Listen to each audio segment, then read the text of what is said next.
안녕하세요. 작가의 식탁TV 이 작가입니다. 공부 안 하는 아이 때문에 걱정이시라고요? 어떻게 하면 아이가 열심히 좀 공부를 좀 할까요? 몇 학년이길래 도대체 공부 안 해서 걱정인가요? 하시면은 저희 아이가 지금 초등학교 1학년인데 공부할 생각을 하지 않는다는 겁니다. 그러면 또 말씀들 하시죠. 아니 무슨 초등학교 1학년 벌써부터 걱정을 해. 그게 아직 초등학교 1학년 지금 이제 1학기 다 지났잖아요. 아직 아이가 한글을 떼지 않았다는 거죠. 아이가 초등학교 입학 시기부터 그제서야 이제 한글 공부를 시작했거든요. 근데 아이가 도통 이제 공부할 생각을 하지 않는 거예요. 아이와 이렇게 이야기를 나눠봤더니 그게 그러니까 아이가 그 필요성을 느끼지 못하고 있다는 겁니다. 그래서 이제 입학하는 시기에 엄마가 이야기를 했죠. 야, 너 초등학교 들어가가지고 화장실 가고 싶은데 화장실이라는 글자를 읽을 수가 없어. 그럼 어떡해? 해서 엄마가 이야기를 했더니 아이 말, 아이는 화장실 찾을 수 있어. 그림으로 그려져 있잖아. 남자 표시, 여자 표시 다 그림으로 그려져 있는데 뭐가 문제야?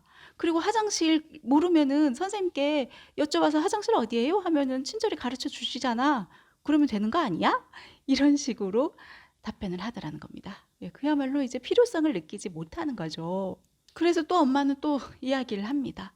야, 너 학교에 한글 모르고 가면 어떻게 되는지 알아? 친구들이 놀려. 아직 한글도 못 쓴다고 하고 이렇게 이야기를 했더니 아이는 또 대답합니다. 못한다고 놀리는 것은 나쁜 거예요. 그런 행동은 하면 안 되는 거잖아요. 이렇게 또 이야기를 하더라는 겁니다. 그리고 이제 또 학교 생활을 하는데 아이가 이제 집으로 와가지고 이야기를 하는 거예요. 엄마, 엄마. 한글 몰라도 괜찮대. 선생님이 괜찮대. 이렇게 이야기를 하는 겁니다. 예, 우리의 아이 같은 경우는 선생님의 말씀을 굉장히 신뢰하는 아이거든요. 그래서 선생님이 괜찮아 라고 이야기를 하니까 그럼 된 거야 라고 이렇게 받아들이더라는 겁니다. 괜찮아 땡땡땡땡땡땡 그 땡땡땡 안에 사실은 선생님의 숨겨둔 그런 어떤 의도가 있단 말이에요. 예, 괜찮아. 지금부터 시작해도 돼. 충분히 잘할 수 있어. 열심히 할 거지? 이 땡땡땡에 이런 이야기가 담겨져 있는데 우리 아이는 그 땡땡땡 땡땡땡 그 부분을 어떻게 해석을 했던 걸까요? 괜찮아. 한글 공부 안 해도 뭐 살아가는데 공부하는데 불편함이 없어. 그러니 안 해도 돼. 이렇게 나름 해석을 했다는 거죠. 아이는 괜찮다라는 의미를 잘못 알아듣고 잘못 해석해 나갔다는 겁니다. 그래서 제가 선생님께 있잖아요. 이렇게 1학년 이제 상담 시간에 선생님께 이제 부탁을 드렸습니다. 아이는 선생님 말씀 굉장히 신뢰하고 있고 그렇기 때문에 이제 한글 공부함에 있어가지고 절대 괜찮다고 이야기하지 마시고요. 반드시 해야 하는 것이다. 이렇게 꼭 좀 잘 알려주셨으면 좋겠습니다. 라고 이렇게 선생님께 부탁을 드렸습니다. 예, 그렇게 선생님과 좀 소통을 이어나갔죠. 그런데 이제 또 이제 학교 다니다가 전학을 가게 된 거예요. 예, 전학을 갔는데 이제 선생님이 바뀌었잖아요. 엄마, 선생님이 한글 지금 잘 몰라도 괜찮다는데? 아이는 또 선생님이 말씀하신 그 괜찮다는 것을 그냥 정답으로 받아들인 거예요. 그런데 이게 아이마다 좀 성향 차이가 있는 것 같아요. 어떤 친구 같은 경우는 괜찮아, 괜찮아 하면서 달래주고, 다독여주고, 격려해주면서 이렇게 지도해 나가야 하는 그런 아이가 있는 반면에 저희 아이 같은 경우는 그런 방법이 전혀 통하지 않는 아이라는 거예요. 그런데 어느 날, 예, 그런 우리 아이가 조금씩 변화되기 시작했습니다.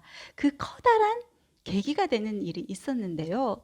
어떤 일이냐 하면은 또 어떤 초등학교 3학년 형이 지금 한글 쓰기, 예, 띄어쓰기, 맞춤법 이런 것들을 잘 못해가지고 엄청나게 지금 고생을 하고 있다. 고생을 하고 있다. 이 이야기를 들은 거예요. 그러니까 그 이야기를 이제 듣고 나서 아이가 현실적으로 이제 느낀 거예요. '아 괜찮아가 정답이 아니었어?'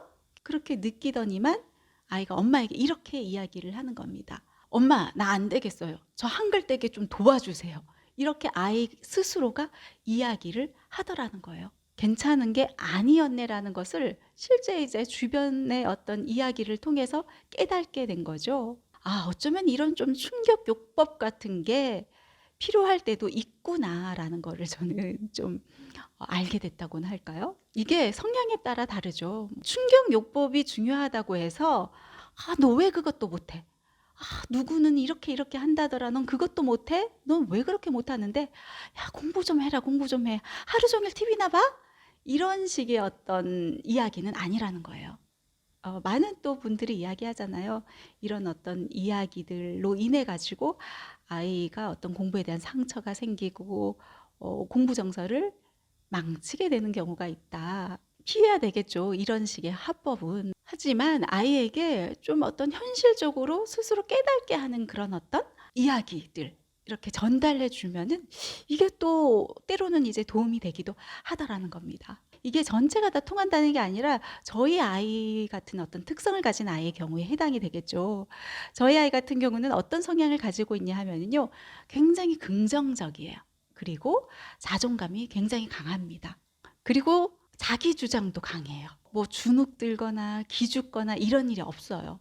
멘탈이 쉽게 흔들리는 어떤 아이가 아니에요. 이런 아이들에게 "괜찮아, 괜찮아. 잘할 수 있어. 한번 해 볼까?" 이런 화법이 통하지 않더라는 거예요. 그래서 엄마가 굉장히 좀 고민이 많았거든요. 첫째 아이 같은 경우는 스스로 이야기를 하지 않더라도 공부를 해 나가는데 이 둘째 같은 경우는 성향이 전혀 달라 가지고 공부할 어떤 생각을 전혀 안 해서 그런데 최근에 뜻하지 않게 이렇게 이야기를 했었는데 그게 통하더라는 겁니다. 그리고 또 한 가지 더 있습니다. 또 한 가지 더 있었는데요. 이제 방학식 하고 성적표를 가지고 왔잖아요. 그런데 한글을 아직 떼지 않은 아이이다 보니까 성적표에 대한 기대감이 별로 없었어요. 뭐 엄마도 그렇고 아이도 그렇고. 그런데 성적표를 이렇게 꺼내 들고 읽어 보는데 엄마도 놀라고 아이도 놀란 거예요. 너무 잘 나온 거예요. 수업 시간 내내 바른 자세로 뭐 선생님 말에도 경청하고 아이 말에도 경청하고 자기 의견은 잘 이야기하고 손들어서 발표하는 횟수도 많고 그리고 끈기를 가지고 끝까지 주어진 어떤 과제를 완수하는 태도, 학습 면에서 앞으로 더 기대되는 친구다. 이런 어떤 평이 나와 있었어요. 그래서 너무 좋은 거죠, 이제. 예. 이런 어떤 성적표를 받아들었을 때 엄마들 이게 어떻게 이렇게 피드백을 해 줘야 될까요? 그래 잘했어. 너 잘하는구나." 보통 이렇게 반응을 해 주잖아요. 그런데 저 같은 경우는 아이가 마음만 먹으면 잘할 수 있는 친구인데 하려 들지 않는 아이인 거예요. 엄마는 그 특성을 알고 있잖아요, 아이의. 그래서 이 성적표를 받아들고 또 다른 어떤 이야기를 했습니다. "야 너 선생님이 너에 대한 기대감이 이렇게 크구나. 너 정말 잘하고 있고 앞으로 더 기대된다고 기대를 하고 있는데 뭐 1 학기까지는 통할 수 있었겠지. 근데 2 학기 가서 너 이제 받아쓰기 시험도 보고 글 쓰는 일도 많아질 텐데 그게 통할까? 너 선생님 기대감 무너뜨리지 않으려면 공부 정말 열심히 해야겠는데?" 이렇게 이야기를 했더니 아이가 또 달라지더라는 겁니다. "엄마 저 도와주세요. 지금 방학 이제 22 일까지니까 지금 기회가 있어요. 22 일까지 열심히 공부하면 되는 거 아니에요? 열심히 공부해서 저 맞춤법도 공부하고 한글 완벽히 뗄 거예요. 엄마 도와주세요." 이렇게 아이가 변화해 나가더라는 겁니다. 스스로 결심하고 하나씩 해 나가더라는 거예요. 그래서 요즘 제가 전에 이제 영상에서 소개를 해 드렸죠. 그래서 초등학교 1 학년이기 때문에 저는 초등학교 1 학년에 공부하면은 그냥 일기 쓰기 하나로 그냥 모든 것이 다 통하거든요. 그래서 매일매일 이제 일기 쓰기 해 가면서 이제 맞춤법도 교정하고 띄어쓰기도 교정하고 이제 글쓰기 지도까지 그거를 이제 계속 꾸준히 한 편씩 해 나가고 있거든요. 그렇게 아이가 좀 변화되고 있는데 앞으로 조금 더 예, 지켜봐야 할 것 같습니다. 자, 공부 안 한다. 걱정이 많으시죠? 괜찮아. 지금부터 우리 해볼까가 통하는 아이가 있는 반면에 그게 먹히지 않는, 통하지 않는 아이도 있다는 것. 때로는 어떤 또 충격 요법이 필요하다. 예, 마음 다잡고 공부에 나가게 하는 그런 어떤 무언가가 필요하다. 아이가 즐겁게 좀 공부 습관을 이어나갈 수 있도록 우리 같이 으쌰으쌰 같이 노력해 나가 봅시다. 자, 오늘 이 시간 여기서 마무리하겠습니다. 감사합니다.